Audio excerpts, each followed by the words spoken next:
I would now like to go over exercise 11-14. Selected sales and operating data for 3 divisions of different structural engineering firms are given as follows. And they give us the divisions, and they give us the sales, the average operating assets, the net operating income, and the minimum required rate of return. Average operating assets are assets used in operations. The most common would be your cash, inventory, accounts receivable, and property, plant, and equipment, or other assets used in operations. Now, how to calculate average operating assets is to take the total at the beginning of the year plus the total at the end of the year and divide by 2. The first requirement says compute the margin, turnover, and return on investments.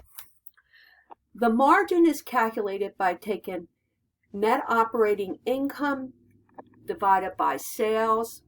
So in Division A, you would have 600,000 divided by 12 million, which is 5%. In Division B, you would have 560,000 divided by 14 million, and that would give you 4%. And Division C, you would have 800,000 divided by 25 million, which gives you 3.2%. The turnover would be sales divided by average operating assets. So in Division A, you would have sales of 12 million divided by operating assets of 3 million, which gives you 4 times the sales. Division B would give you the average operating assets of 7 million divided by 14, which is the operating average turnovers twice in a sales period. And Division C would be the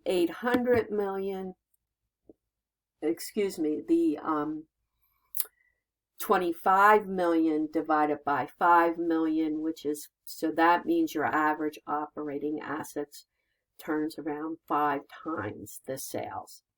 So your ROI, your return on the investment, is the margin times the turnover, which is 20% for A. Division B would be 4% of 2, which is 8%, and 3.2% times 5 is 16%. Now, the next we're going to talk about is residual income. Residual income is the net operating income over the required rate of return. So our net operating income for Division A is 600,000. The minimum required rate of return is 14%, and the average operating assets is $3 million. If you take the minimum rate of return, would be 3 million times the minimum required rate of return of 14% is 420,000 for the Division A, which the excess over the minimum required return is 180,000. Now, the net operating income for Division B is 560. The minimum required rate of return is 1%. The average operating assets is $7 million. So the minimum required return would be the 7 million times 10%, which is 700,000, which we don't have an excess of the residual income. It's actually a decrease. And then for Division C, we have 800,000 net operating income times 16% is the minimum required rate of return. So if you take the average assets times the minimum required rate of return, it is $800,000. So here it's at a break-even point, which, you know, pretty much tells you they're at least getting the minimum rate of return.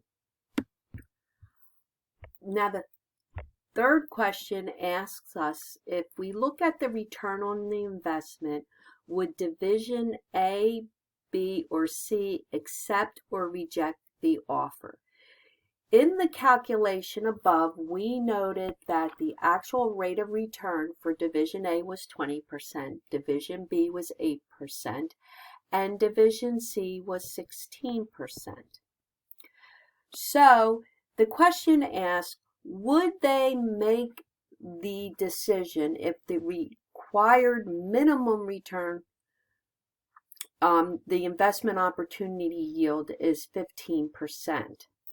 So in division A, their rate of return is 20%, which is higher than the investment opportunity that would give them 15%.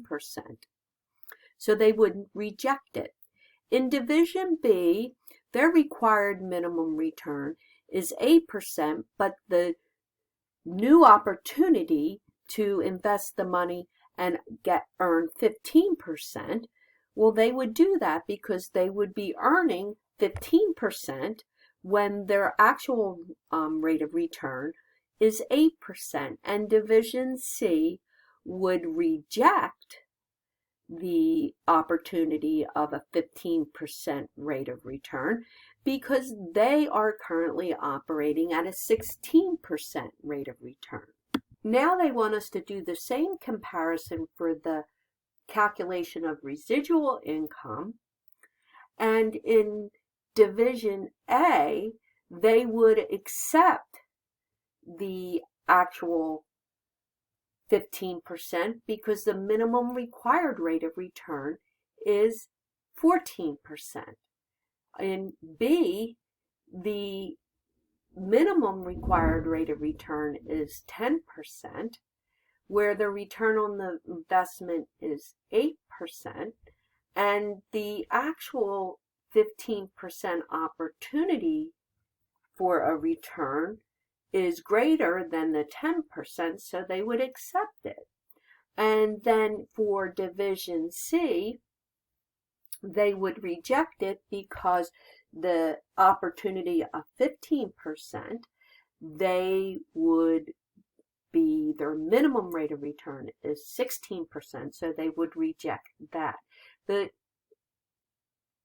whole idea behind doing this problem is companies could make incorrect decisions, managers could make indirect decisions if they base their rate of return on ROI as opposed to comparing the investment opportunity, what the minimum rate of return is required.